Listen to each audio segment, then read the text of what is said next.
Hello everyone, in this video I'll be showing you a build guide for the Eldritch Domain Cleric in Baldur's Gate 3. This is a mod that was made by Havsglimt here from Ghostfire Gaming's Grim Hollow. This is perfect for Halloween, which is coming up. And this is completely effective psionic old gods inspired subclasses with the Aberrant Mind Sorcerer, which I previously covered, and the Great Old One Warlock, which comes in the base Baldur's Gate 3. Now with this build, we got ourselves the Unpredictable Inspiration here, which allows us to pick a skill and become proficient in it until long rest. Same thing here, we can also take a cantrip and learn a new one every long rest. There's also the Tasha's Hideous Laughter and sleep spells, and we get the Eldritch Contagion here. So whenever we cast a spell first level or higher, we force the enemies nearby to make a wisdom saving throw, and if they fail it, they get hit with an Eldritch effect. And here's the different Eldritch effects. We can silence a target, take 1d8 psychic damage at the start of each of their turns, fall prone and keep falling prone at the start of every turn, gives disadvantage on attack rolls and perception checks. It cannot take an action or a movement on the same turn. They can pick one or the other. Advantage on attack rolls, but attack rolls will have advantage against them and blind them up to 7 meters away. And then also the creature becomes frightened. So those are the 8 different choices that we got, or random effects that we can get and from that. And for our stat spread, a spread of something like this can work well, although you can take the Constitution and put those points into your Dexterity as well if you prefer, but we want to have that 16 Wisdom. There's actually a lot of abilities that come with this. So at level 2, we get our Prophecy of Doom. Speak of prophecy, inducing visions and hallucinations in nearby creatures. Each creature in the area of effect may suffer a random effect from the Eldritch effect table. At the end of each affected creature's turn, it makes a wisdom saving throw and ending the effect on success. This is a 27-meter radius. Pretty nice. And then we also get the Turn the Dead spell. Now for prepared cantrips, I'd like to take Guiding Bolt's pretty okay. Command, create or store water if you have a lightning or cold caster on your team. Inflict wounds can fit thematically, Healing Word, and Sanctuary. I have the Succubus Spells mod installed there, and that's where those are coming from. You can install those if you want to add something a little extra to this. Level 3 gives us choice of a few different spells, and then for our domain spells, we get Detect Thoughts and See Invisibility. And we're going to take Hold Person here. I like to have Hold Person, and then Spiritual Weapon is also quite nice too. You can also take the Aid spell to be able to buff your team with extra health. And then we'll go ahead here with Told the Dead. And for our feat, an ability score improvement in our wisdom, or the Alert feat is my personal preference. I think Alert is great for the extra initiative to make sure that we go first in combat. And we'll go ahead here and add in, I guess, Bless is another good spell I didn't even add on there. It's a good one to have. Into level 5 here, we get our best spell with Spirit Guardians, and we want to always have that equipped because it's seriously so good. And then for our next level spell, we'll take a Mass Healing Word as well, because with that, we can apply buffs to our entire team.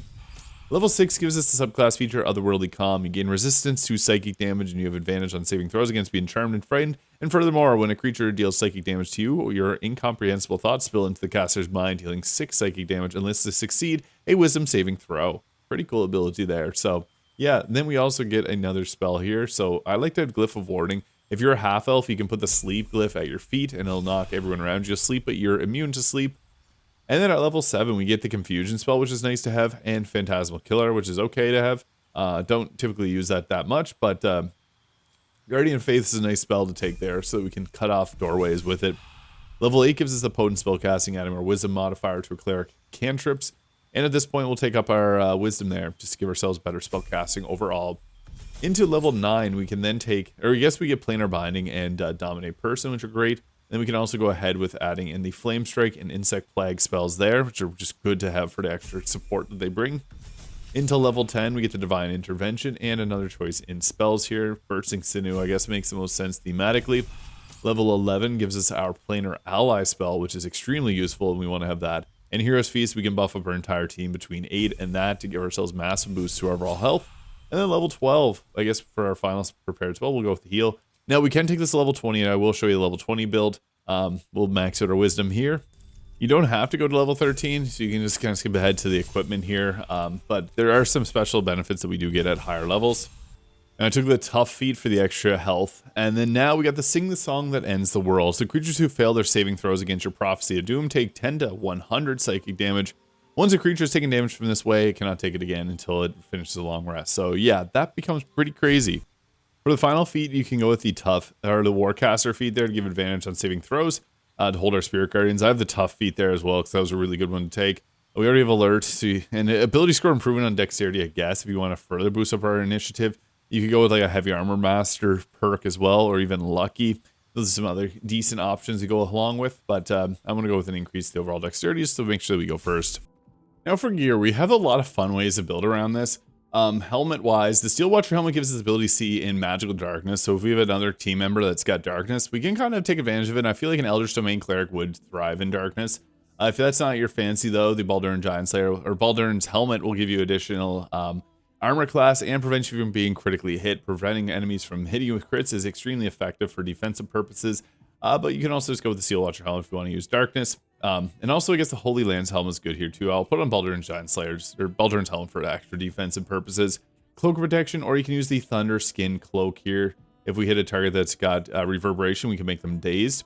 And we're going to apply that with our Boots of Stormy Clamor and the Luminous Gloves. So whenever we deal radiant damage, we apply 2 turns of Radiating Orbs.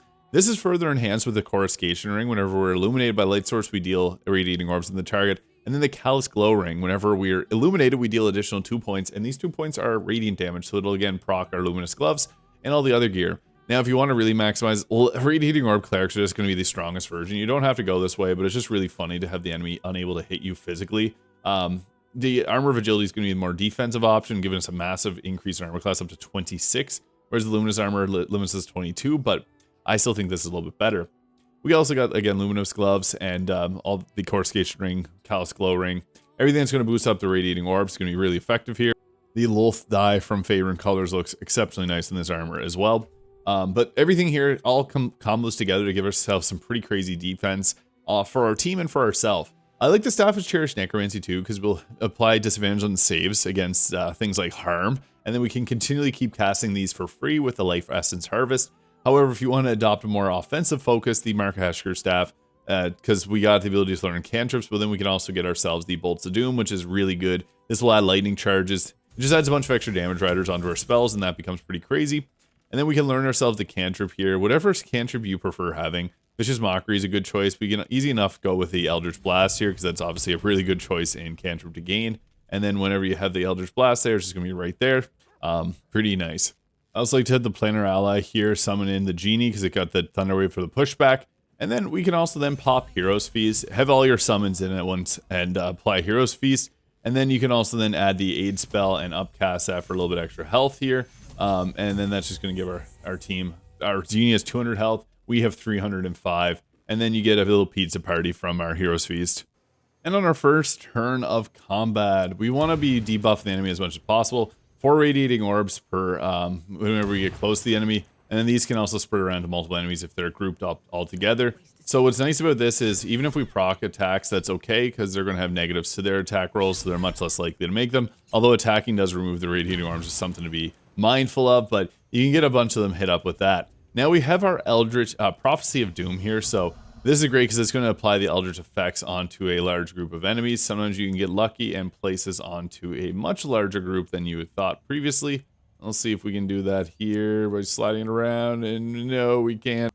I guess we'll just pop this down right on there, and boom, that did the 100 psychic damage, and it took out this enemy so hard that they're dead standing up. That's crazy. I haven't seen that in a while.